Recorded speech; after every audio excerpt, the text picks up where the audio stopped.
Have you ever wondered how a simple argument could lead to a man's death?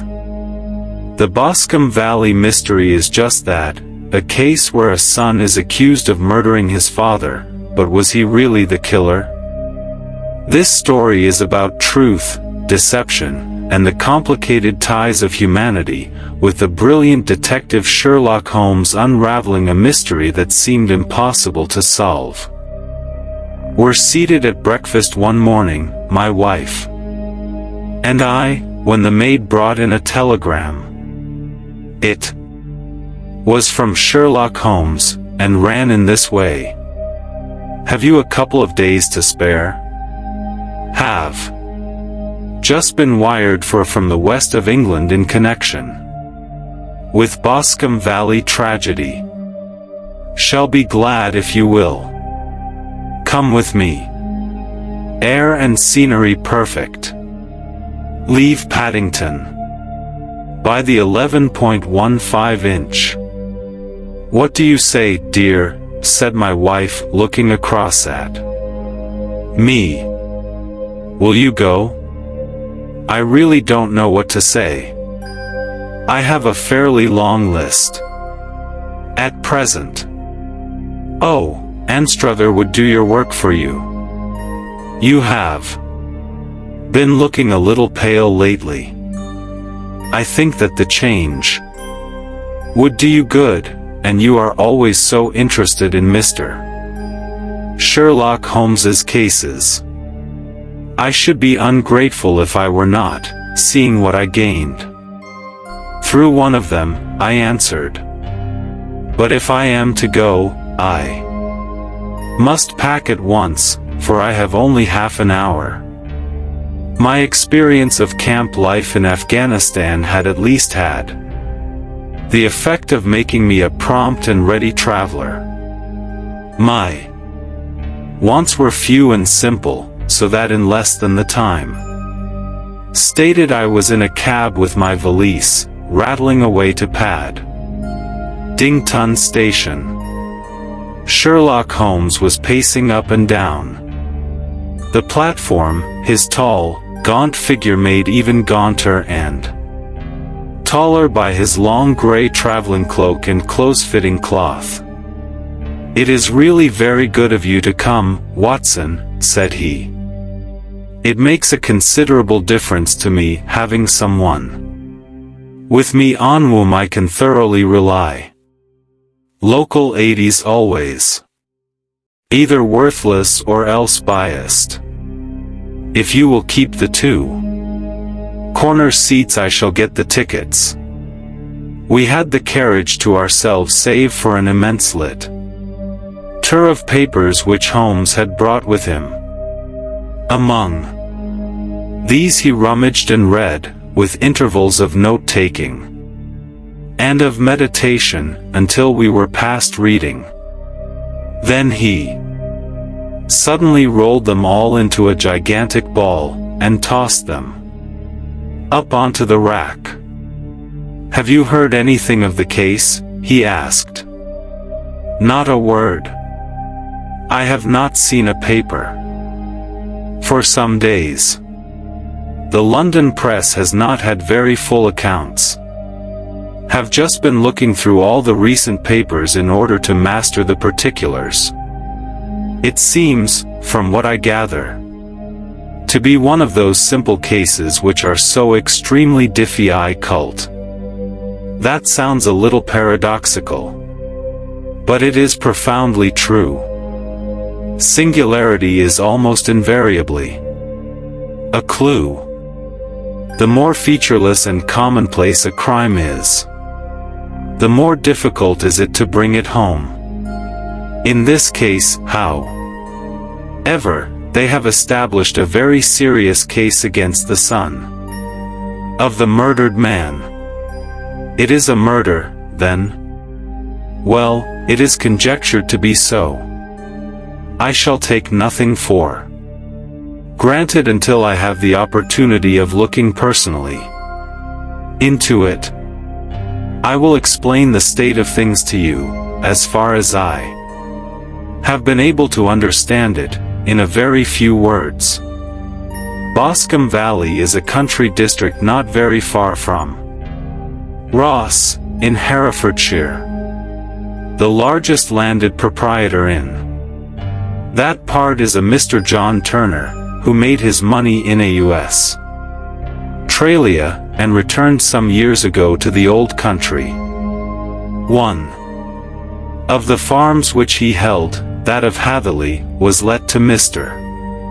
Charles McCarthy, who was also an ex-Australian. The men had known each other in the colonies, so that it was not unnatural that when they came to settle down they should do so as near each other as possible. Turner was apparently the richer man, so McCarthy became his tenant, but still remained, it seems, upon terms of perfect equality, as they were frequently together. McCarthy had one son, a lad of 18, and Turner had an only daughter of the same age, but neither of them had wives living.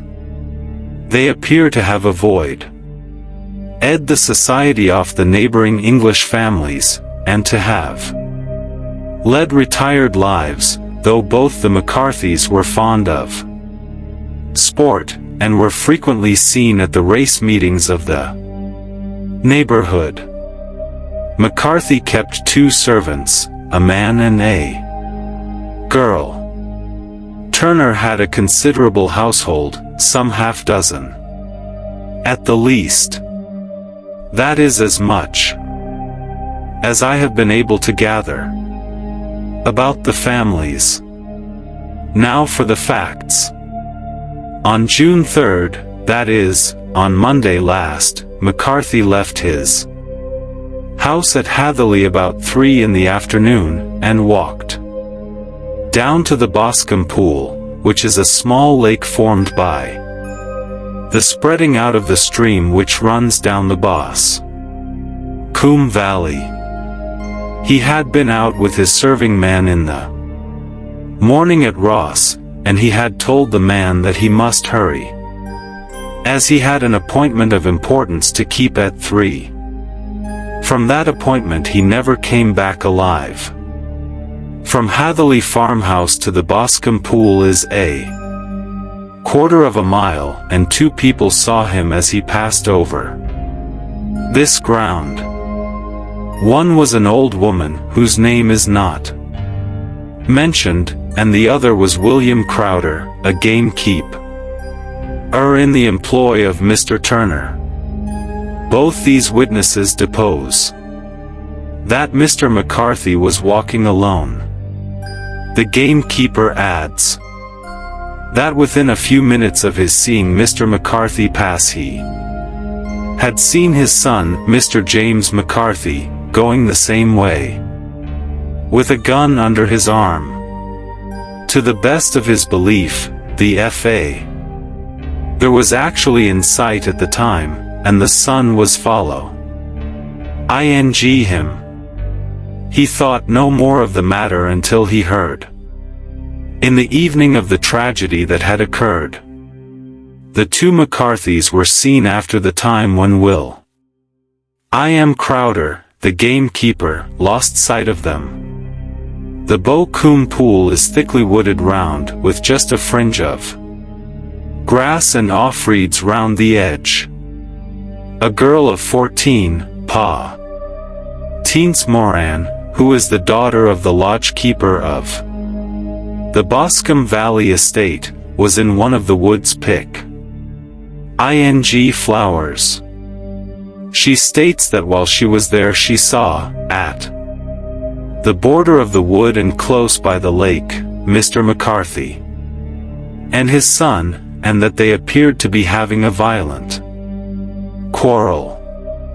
She heard Mr. McCarthy the elder using very strong language to his son, and she saw the latter raise up his hand, as if to strike his father. She was so frightened by their violence that she ran away, and told her mother when she reached home that she had left the two McCarthys quarreling near Boscombe Pool, and that she was afraid that they were going to fight. She had hardly said the words when young Mr.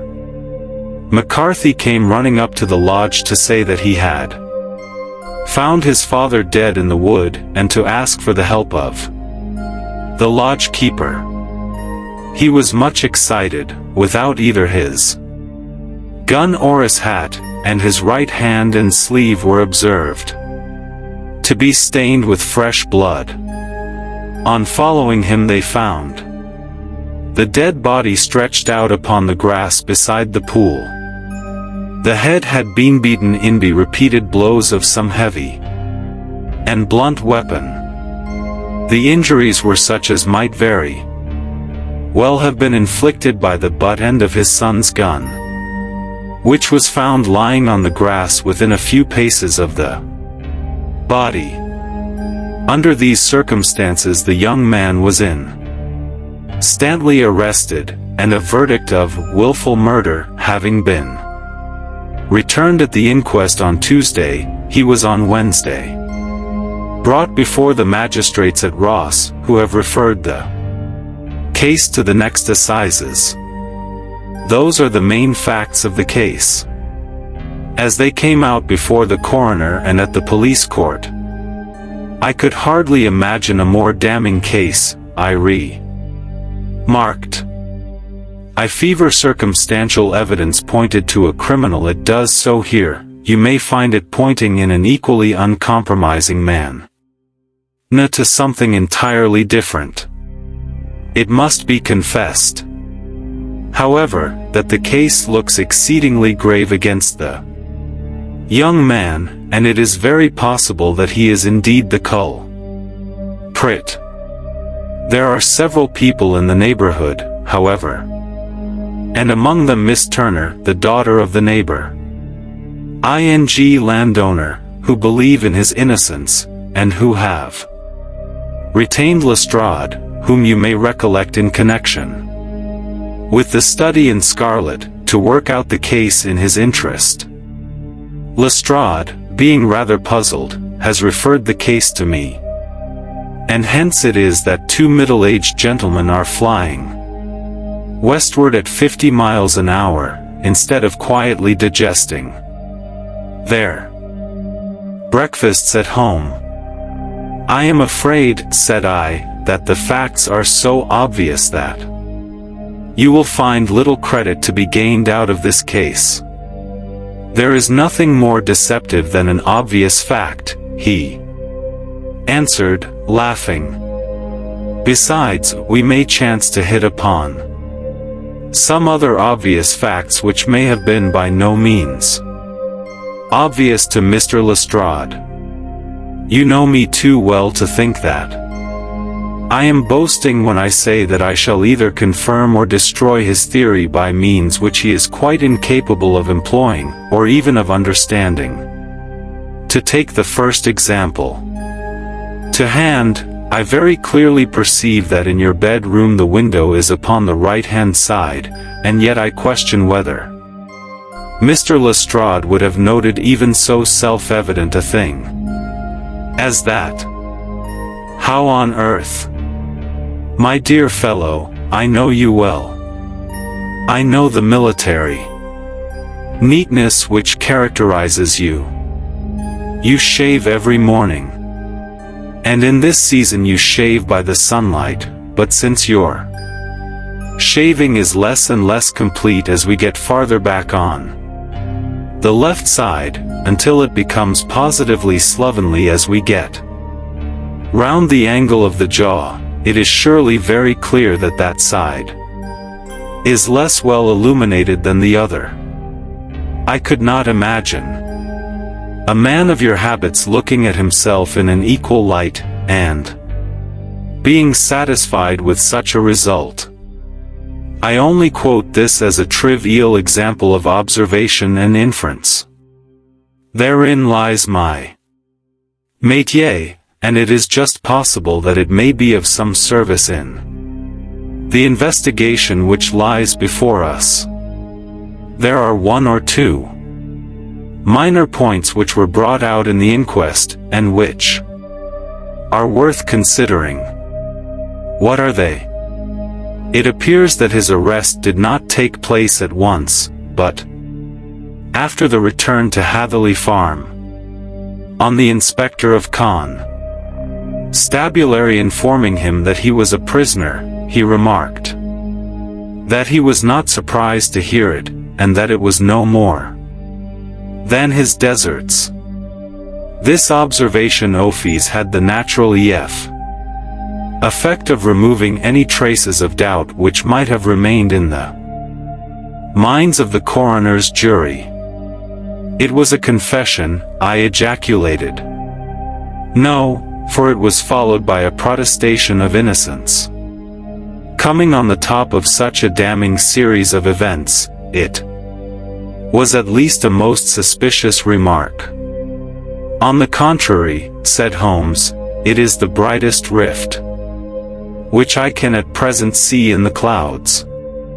However innocent he might be, he could not be such an absolute imbecile as not to see that the circumstances were very black against him. Had he appeared surprised at his own arrest, or feigned indignation at it, I should have looked upon it as highly suspicious, because such surprise or anger would not be natural under the circumstances, and yet might appear to be the best policy to a scheming man.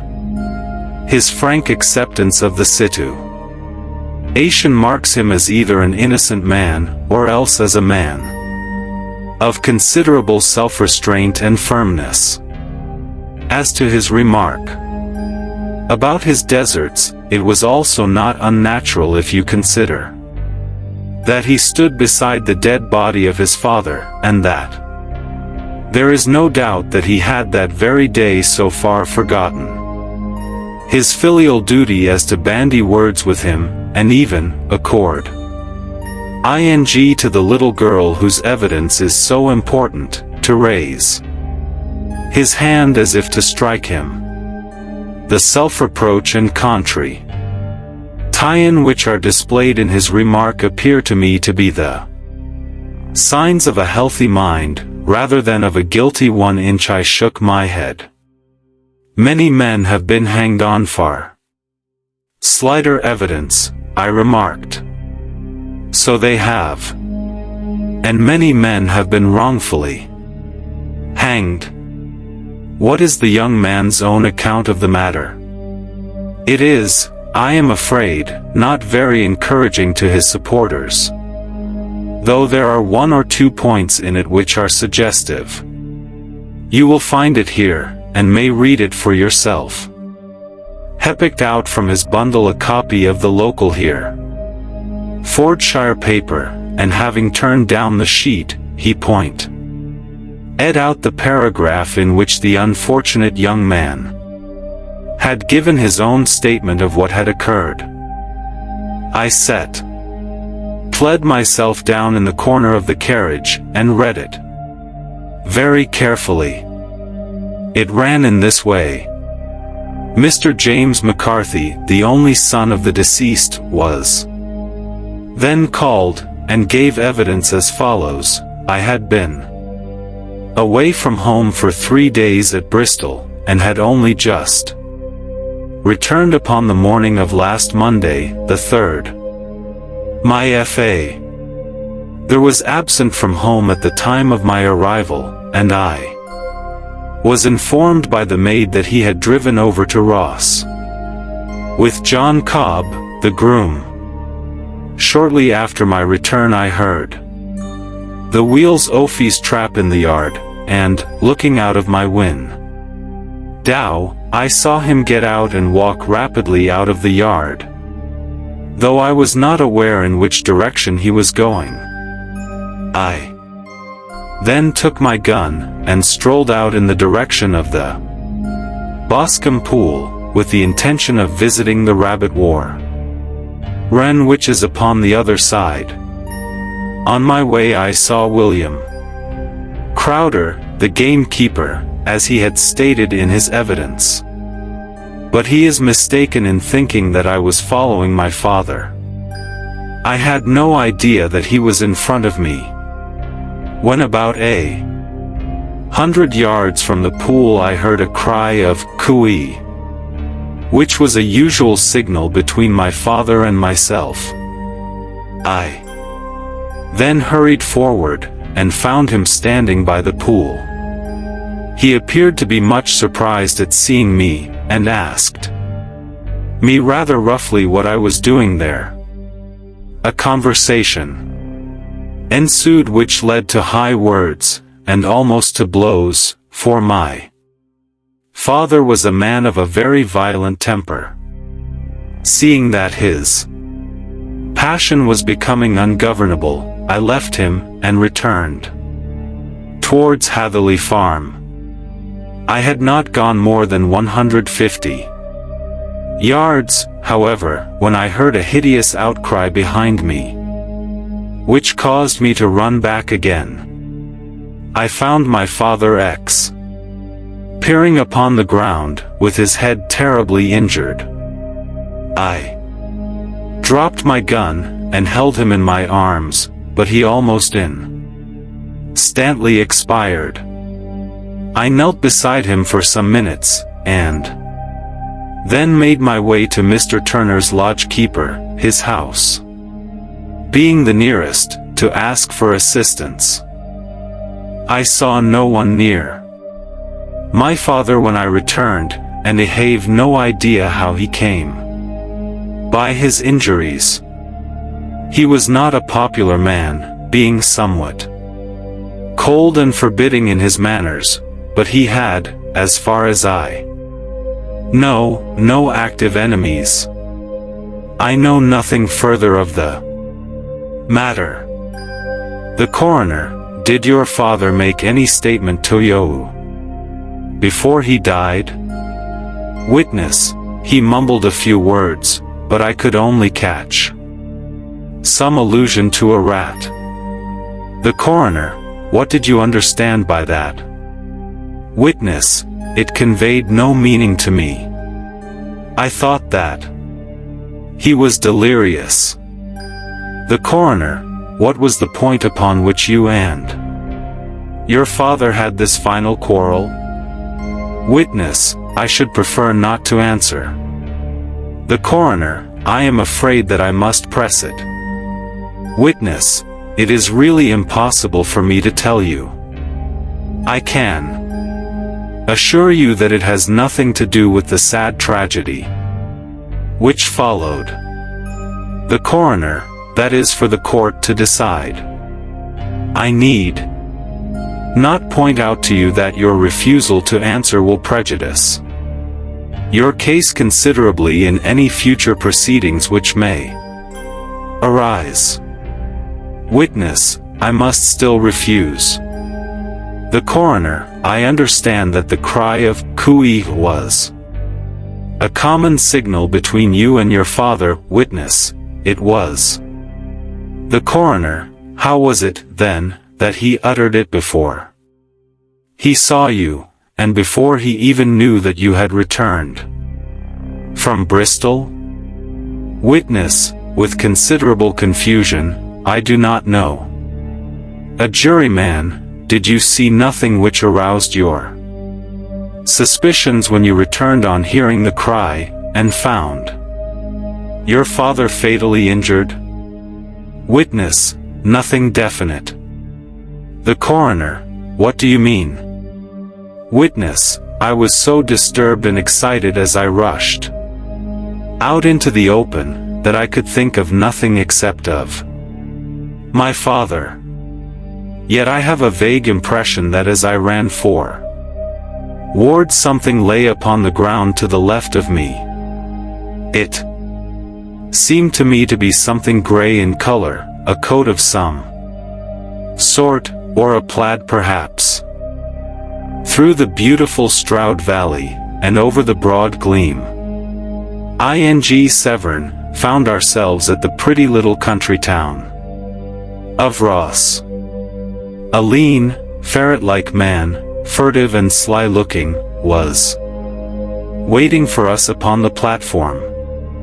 In spite of the light brown dust coat and leather leggings which he wore in deference to his rustic surroundings, I had no difficulty in recognizing Lestrade, of Scotland Yard. With him we drove to the Hereford Arms, where a room had already been engaged for us. "I have ordered a carriage," said Lestrade, as we sat over a cup of tea. "I knew your energetic nature, and that you would not be happy until you had been on the scene of the crime. It was very nice and complimentary of you, Holmes," answered. "It is entirely a question of barometric pressure." Lestrade looked startled. "I do not quite follow," he said. "How is the glass?" 29, I see. No wind, and not a cloud in the sky. I have a caseful of cigarettes here, which need smoking, and the sofa is very much superior to the usual country hotel abomination. I do not think that it is probable that I shall use the carriage tonight." Lestrade laughed indulgently. "You have, no doubt, already formed your conclusions from the newspapers," he said. "The case is as plain as a pikestaff, and the more one goes into it the plainer it becomes.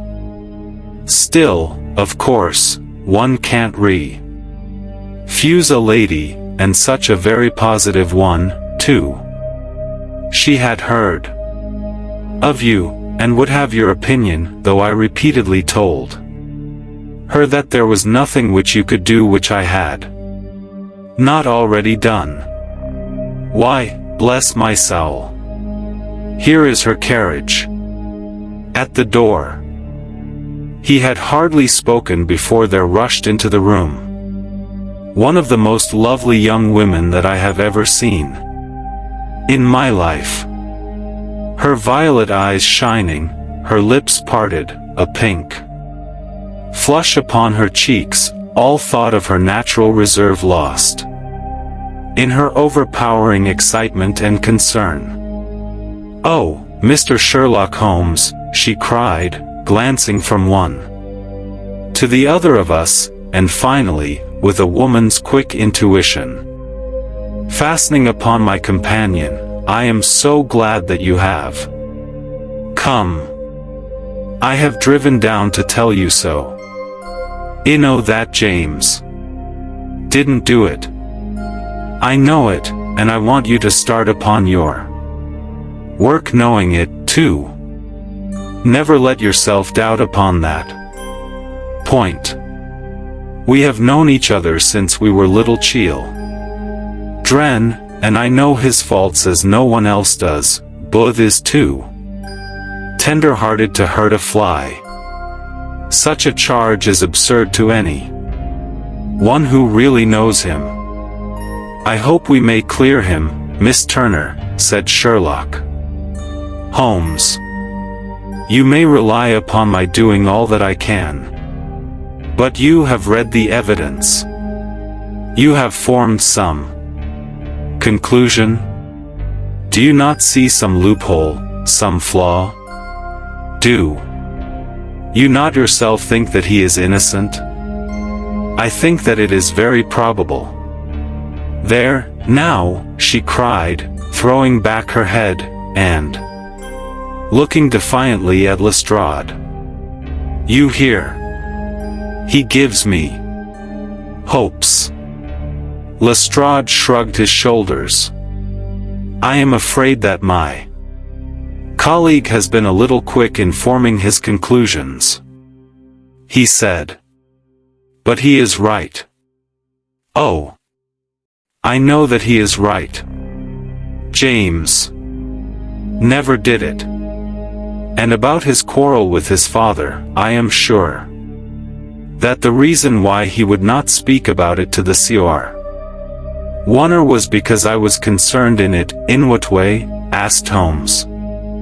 It is no time for me to hide anything. James and his father had many disagreements about me. Mr. McCarthy was very anxious that there should be a marriage between us. James and I have always loved each other as brother and sis. But of course he is young. Then I shall reconsider my resolution about going out. We have still time to take a train to Hereford and see him. Tonight? Ample. Then let us do so. Watson, I fear that you will find it very slow, but I shall only be away a couple of hours. I walked down to the station with them, and then wandered through the streets of the little town, finally returning to the hotel, where I lay upon the sofa and tried to interest myself in a yellow-backed novel.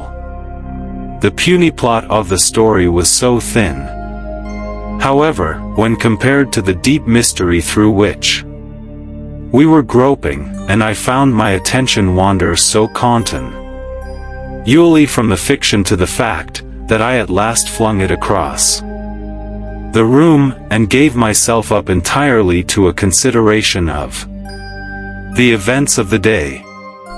Supposing that this unhappy young man's story was absolutely true, then what hellish thing, what absolutely unforeseen and extraordinary calamity could have occurred between the time when he parted from his father and the moment when, drawn back by his screams, he rushed into the glade? It was something terrible and deadly. What could it be? Might not the nature of the injuries reveal something to my medical instincts? I rang the bell, and called for the weekly county paper, which contained a verbatim account of the inquest. In the surgeon's deposition it was stated that the posterior third of the left parietal bone and the left half of the occipital bone had been shattered by a heavy blow from a blunt weapon. I marked the spot upon my own head. Clearly such a blow must have been struck from behind. That was to some extent in favor of the accused, as when seen quarreling he was face to face with his father. Still, it did not go for very much, for the older man might have turned his back before the blow fell. Still, it might be worth while to call Holmes's attention to it. Then there was the peculiar dying reference to a rat. What could that mean? It could not be delirium. A man dying from a sudden blow does not commonly become delirious. No, it was more likely to be an attempt to explain how he met his fate. But what could it indicate? I cudgeled my brains to find some possible explanation. And then the incident of the grey cloth seen by young McCarthy. If that were true, the murderer must have dropped some part of his dress, presumably his overcoat, in his flight, and must have had the hardihood to return and to carry it away at the instant when the sun was kneeling with his back turned not a dozen paces off. What a tissue of mysteries and improbabilities the whole thing was. I'd not wonder at Lestrade's opinion, and yet I had so much faith in Sherlock Holmes's insight that I could not lose hope. As long as every fresh fact seemed to strengthen his conviction of young McCarthy's innocence. It was late before Sherlock Holmes returned. He came back alone, for Lestrade was staying in lodgings in the town. The glass still keeps very high, he remarked, as he sat down. It is of importance that it should not rain before we are able to go over the ground. On the other hand, a man should be at his very best and keenest for such nice work as that, and I did not wish to do it when fagged by a long journey. I have seen young McCarthy. And what did you learn from him? Nothing. Could he throw no light? None at all. I was inclined to think at one time that he knew who had done it, and was screening him or her, but am convinced now that he is as puzzled as everyone else. He is not a very quick-witted youth, though comely to look at, and, I should think, sound at heart. I cannot admire his taste, I remarked, if it is indeed a fact that he was averse to a marriage with so charming a young lady as this Miss Turner. Thereby hangs a rather painful tale. This fellow is madly, insanely in love with her, but some 2 years ago, when he was only a lad, and before he really knew her. For she had been away 5 years at a boarding school. What does the idiot do but get into the clutches of a barmaid in Bristol, and marry her at a registry office? No one knows a word of the matter, but you can imagine how maddening it must be to him to be upbraided for not doing what he would give his very eyes to do, but what he knows to be absolutely impossible. It was sheer frenzy of this sort which made him throw his hands up into the air when his father, at their last interview, was goading him on to propose to Miss Turner. On the other hand, he had no means of supporting himself, and his father, who was by all accounts a very hard man, would have thrown him over utterly had he known the truth. It was with his barmaid wife that he had spent the last 3 days in Bristol, and his father did not know where he was. Mark that point. It is of importance. Good has come out of evil. However, for the barmaid, finding from the papers that he is in serious trouble, and likely to be hanged, has thrown him over utterly, and has written to him to say that she has a husband already in the Bermuda dockyard, so that there is really no tie between them. I think that that bit of news has consoled young McCarthy for all that he has suffered. But if is innocent, who has done it? Who? I would call your attention very particularly to 2 points. One is that the murdered man had an appointment with someone at the pool, and that the someone could not have been his son, for his son was away, and he did not know when he would return. The second is that the murdered man was heard to cry, "Cooey," before he knew that his son had returned. Those are the crucial points upon which the case depends. And now let us talk about George Meredith, if you please, and we shall leave all minor matters until tomorrow. There was no rain, as Holmes had foretold, and the morning broke bright and cloudless.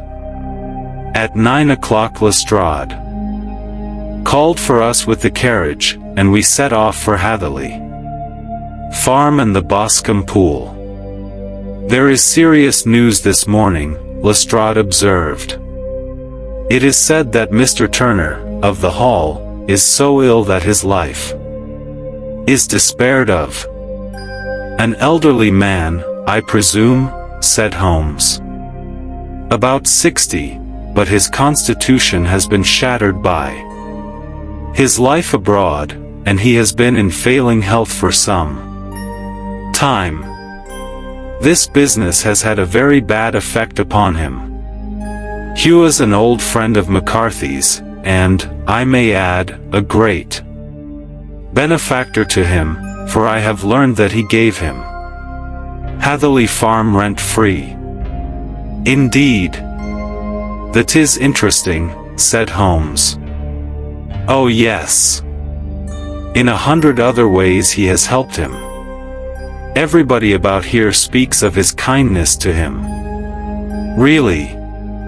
Does it not strike you as a little singular that this McCarthy, who appears to have had little of his own, and to have been under such obligations to Turner, should still talk of marrying his son to Turner's daughter, who is, presumably, heiress to the estate, and that in such a very cocksure manner, as if it were merely a case of a proposal and all else would follow? It is the more strange, since we know that Turner himself was averse to the idea. The daughter told us. Asmak. Do I not deduce something from that?" "We have got to the deductions and the inferences," said Lestrade, winking at me. "I find it hard enough to tackle facts, Holmes, without flying away after theories and fancies."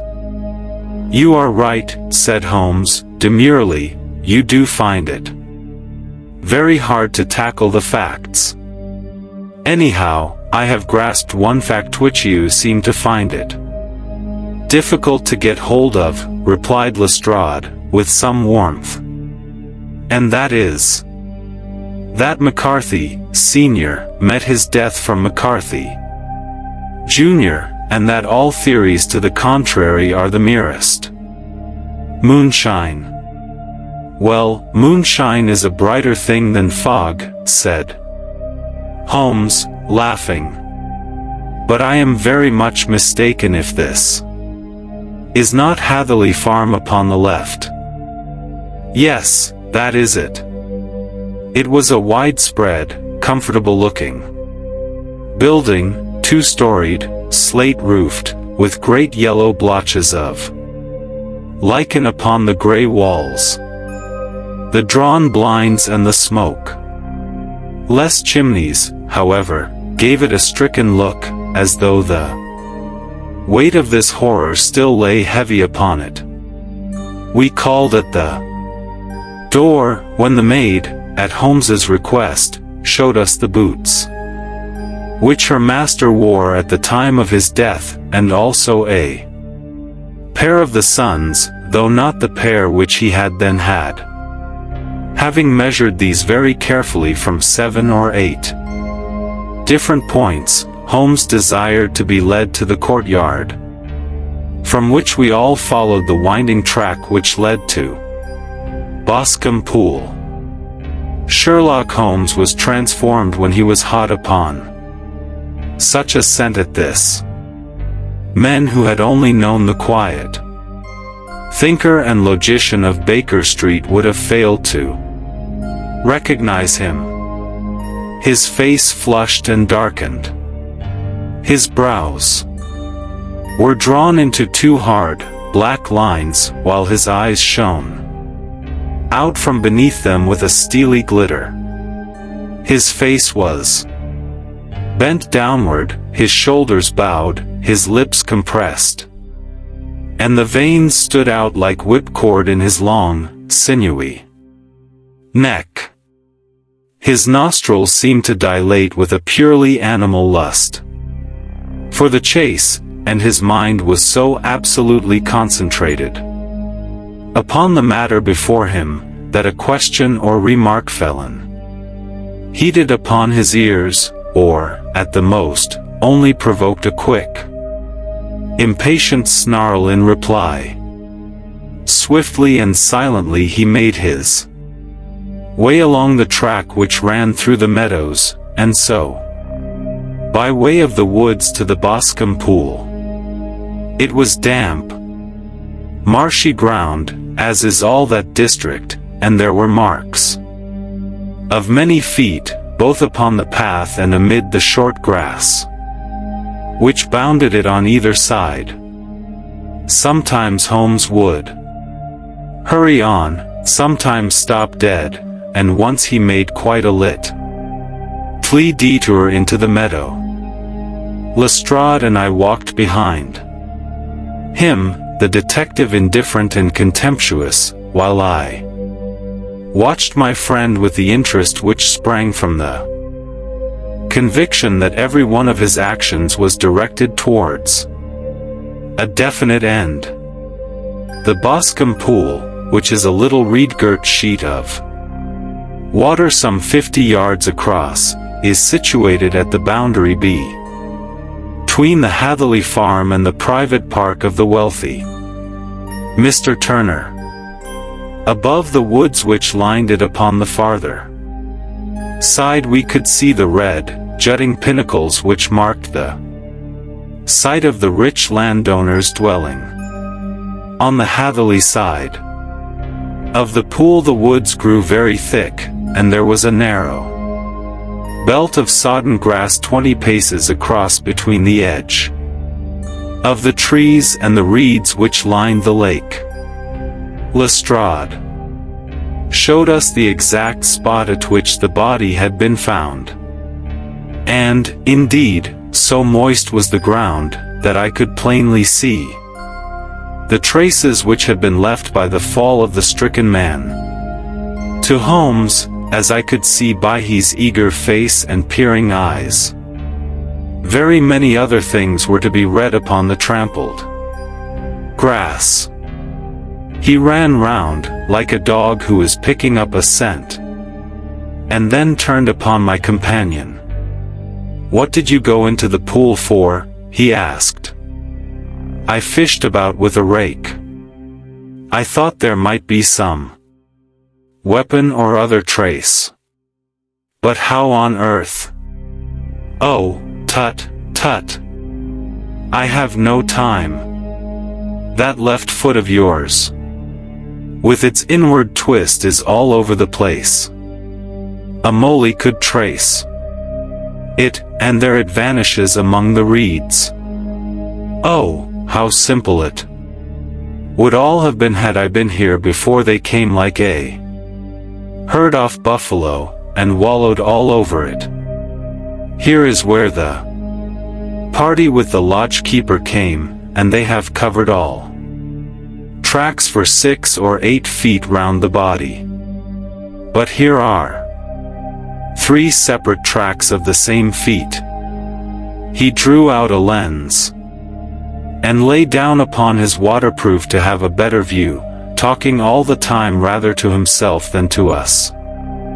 "These are young McCarthy's feet.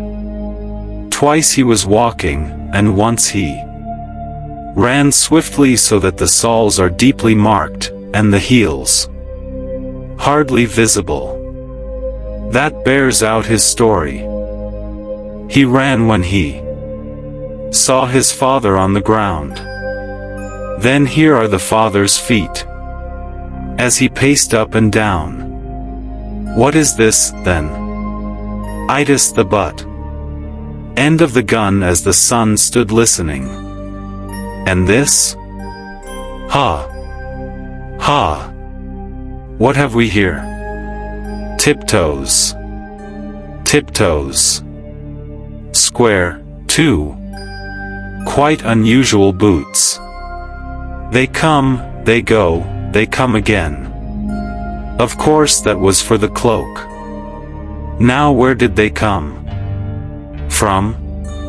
He ran up and down, sometimes losing, sometimes finding the track until we were well within the edge of the wood, and under the shadow of a great beech, the largest tree in the neighborhood.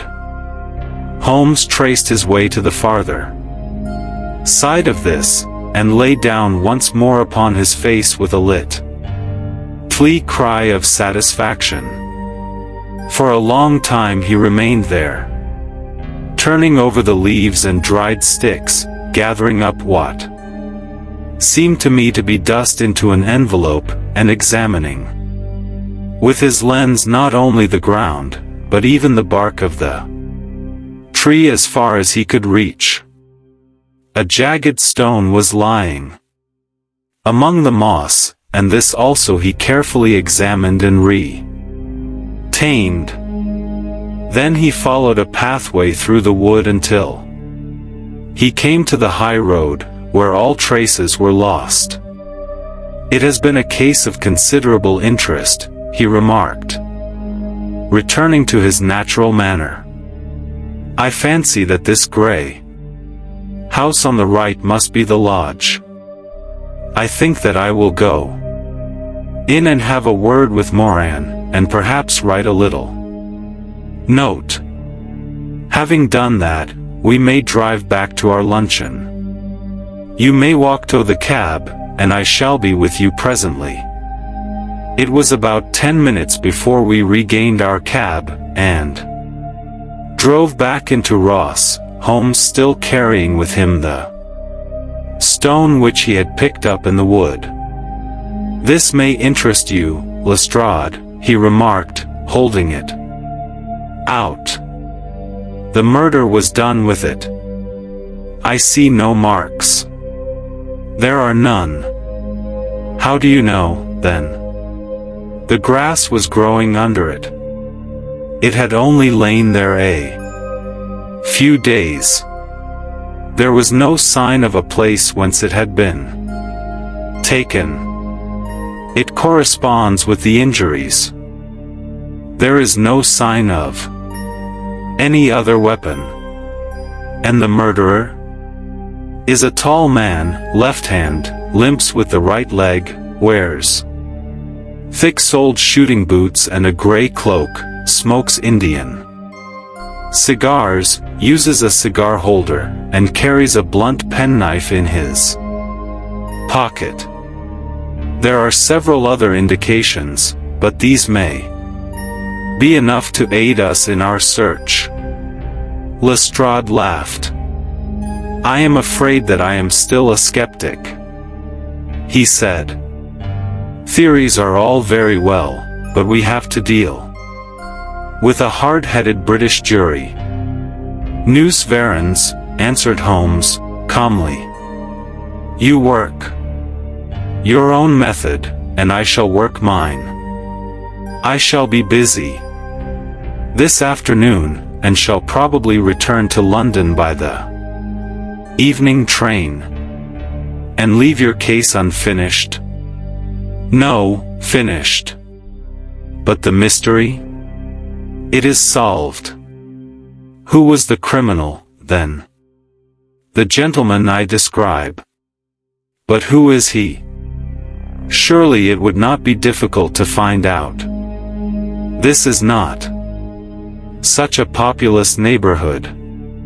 Lestrade shrugged his shoulders. "I am a practical man," he said, "and I really cannot undertake to go about the town. Try looking for a left-handed gentleman with a game leg. I should become the laughingstock of Scotland Yard."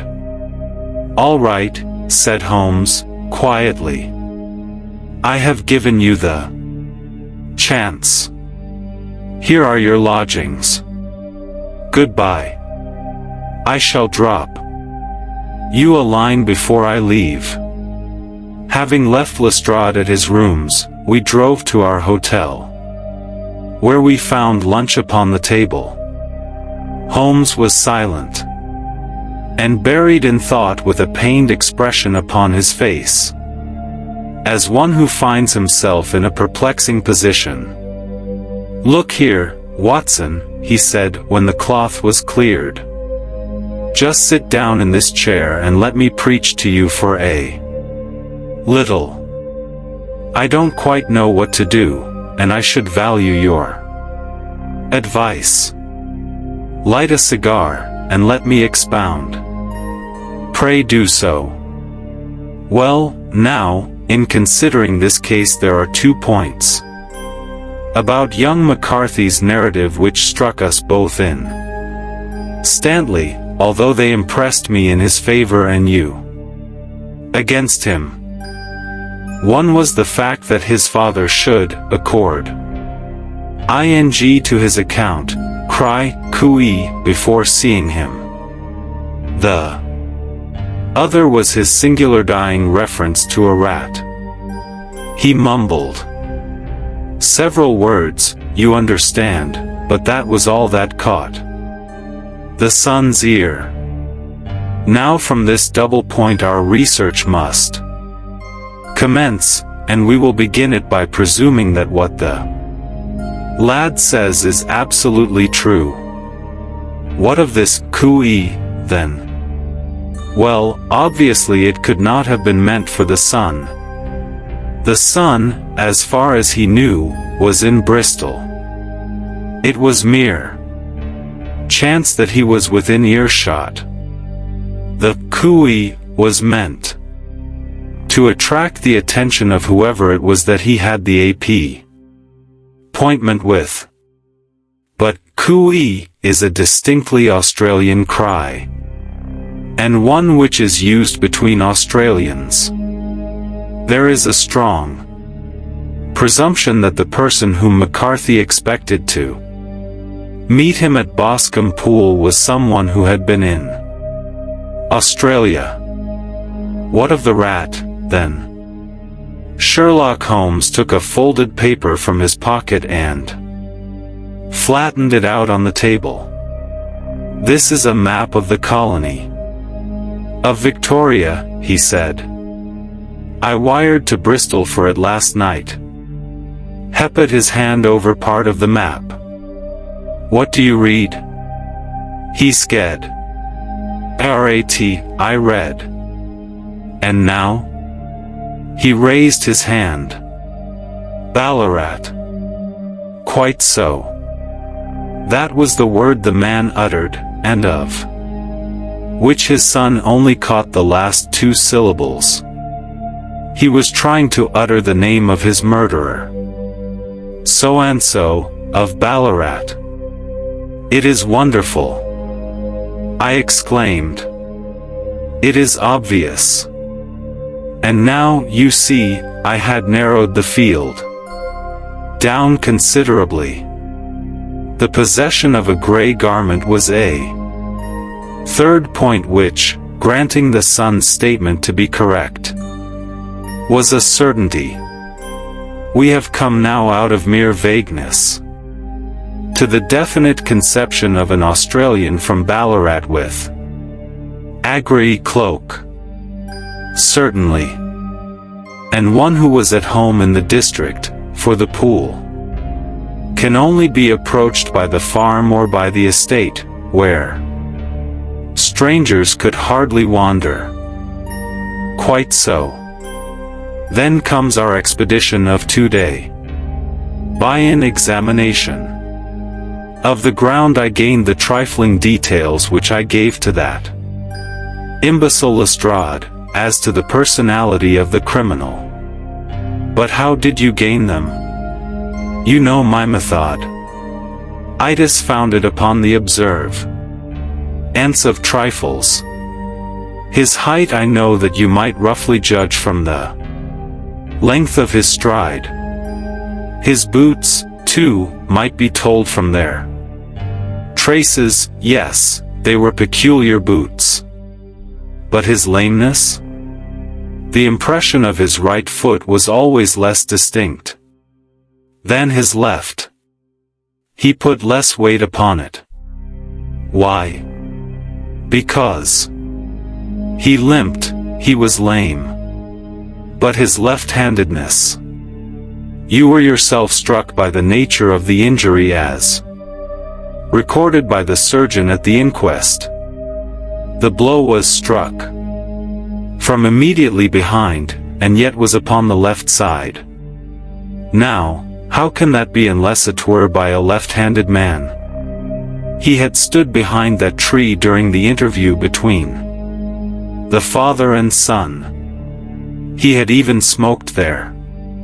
I found the ash of a cigar, which my special knowledge of tobacco ashes enabled me to pronounce as an Indian cigar. I have, as you know, devoted some attention to this, and written a little monograph on the ashes of 140 different varieties of pipe, cigar, and cigarette tobacco. Having found the ash, I then looked round and discovered the stump among the moss, where he had tossed it.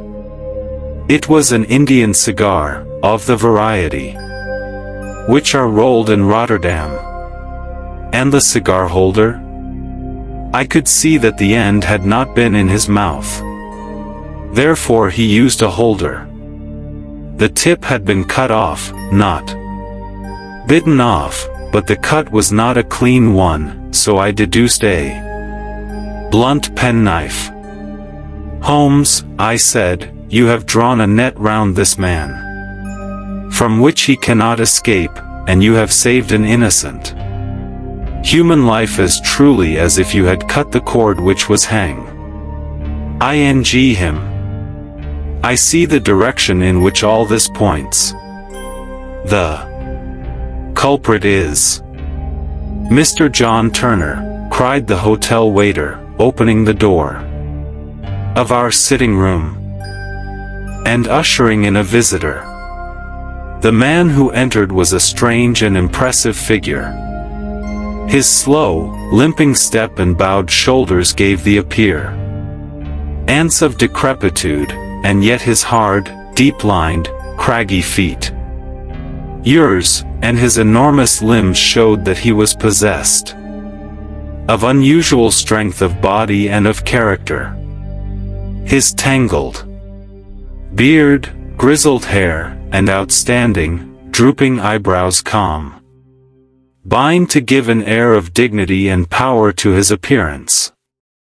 But his face was of an ashen white, while his lips and the corners of his nostrils were tinged with a shade of blue. It was clear to me at a glance that he was in the grip of some deadly and chronic disease. Pray sit down on the sofa, said Holmes, gently. You had my note? Yes, the lodge-keeper brought it up. You said that you wished to see me here to avoid scandal. I thought people would talk if I went to the hall.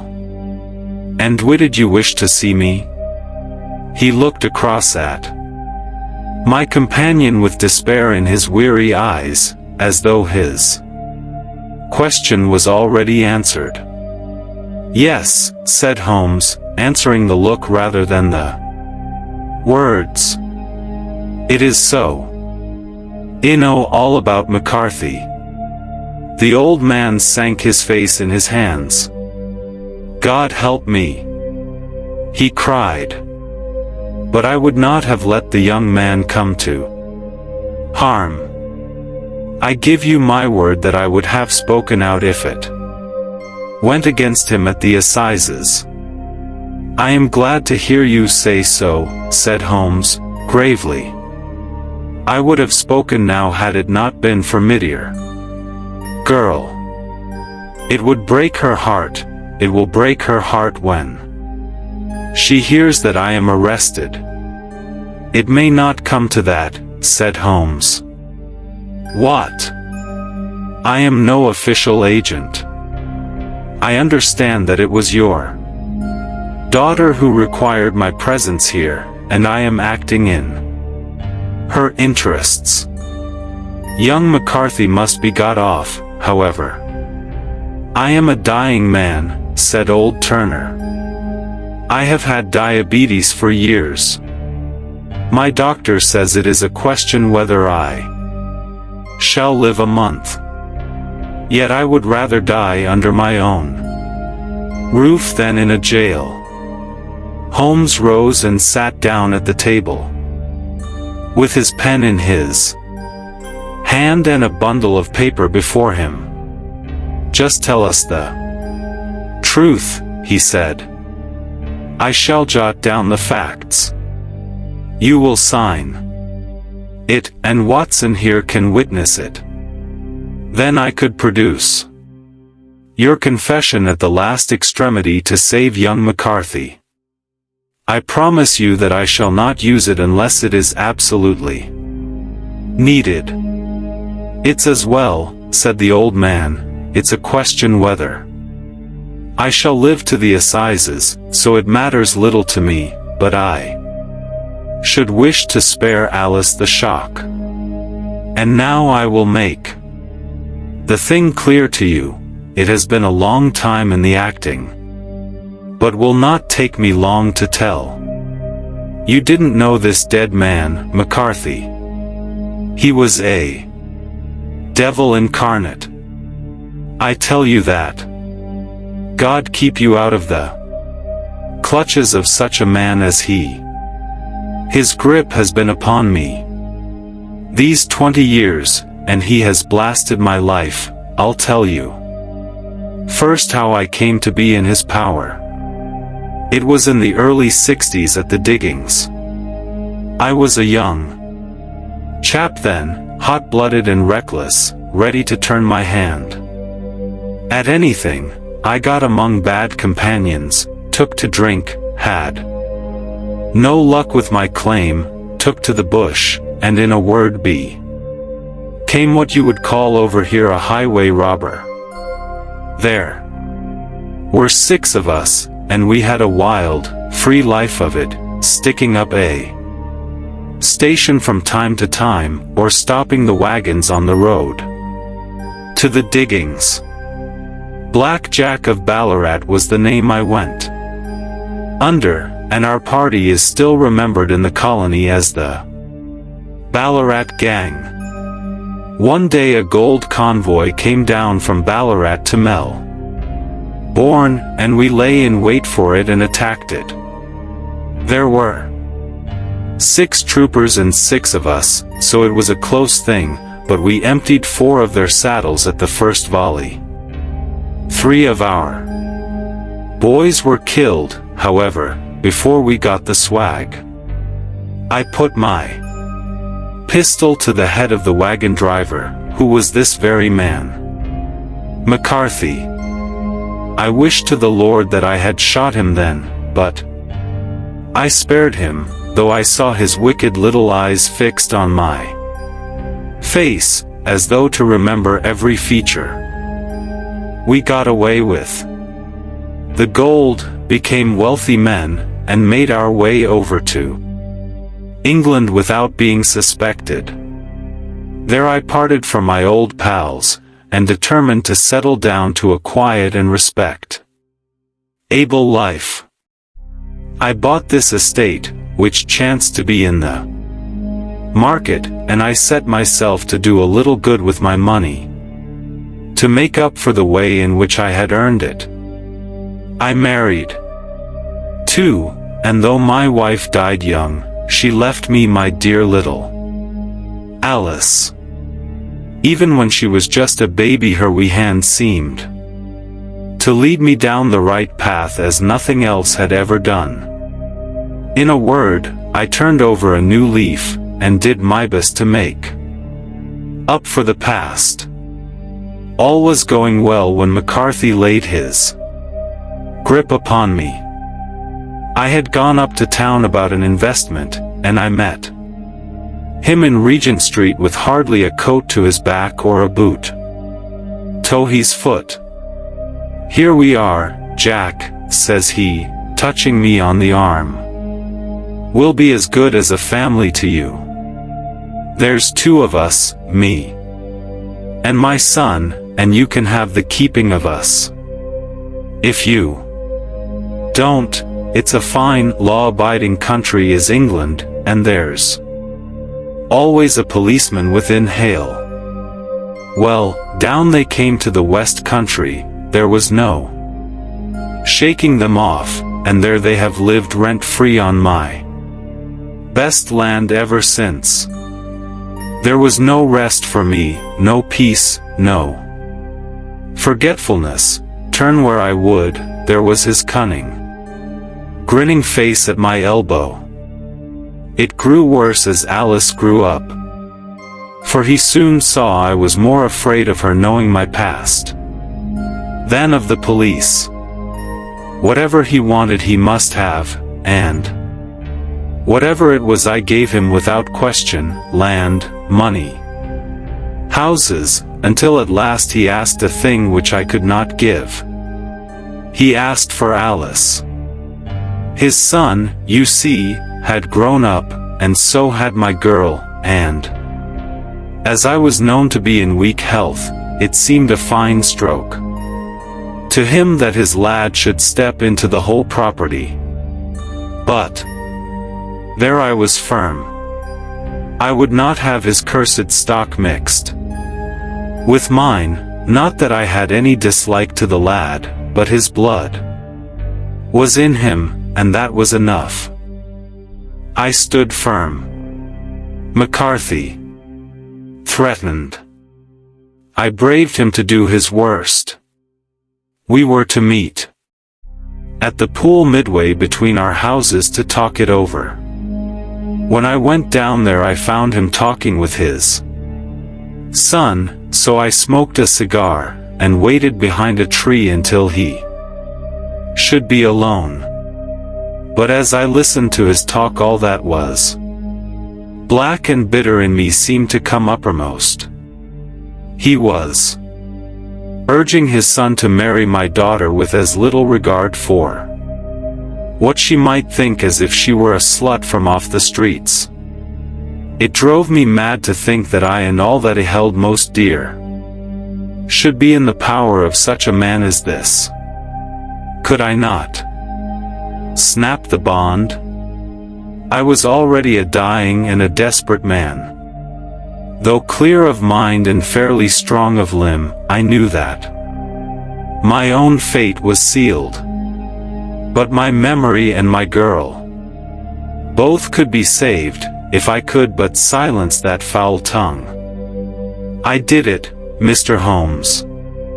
I would do it again. Deeply as I have sinned, I have led a life of martyrdom to atone for it. But that my girl should be entangled in the same meshes which held me was more than I could suffer. I struck him down with no more compunction than if had been some foul and venomous beast. His cry brought back his son, but I had gained the cover of the wood, though I was forced to go back to fetch the cloak which I had dropped in my flight. That is the true story, gentlemen, of all that occurred. Well, it is not for me to judge you, said Holmes, as the old man signed the statement which had been drawn out.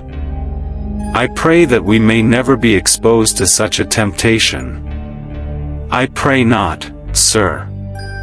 And what do you intend to do? In view of your health, nothing. You are yourself aware that you will soon have to answer for your deed at a higher court than the assizes. I will keep your confession, and, if McCarthy is condemned, I shall be forced to use it. If not, it shall never be seen by mortal eye, and your secret, whether you be alive or dead, shall be safe with us. Farewell, then, said the old man, solemnly. Your own deathbeds, when they come, will be the easier for the thought of the peace which you have given to mine. Tottering and shaking in all his giant frame, he stumbled slowly from the room. God help us, said Holmes, after a long silence. Why does fate play such tricks with poor, helpless worms?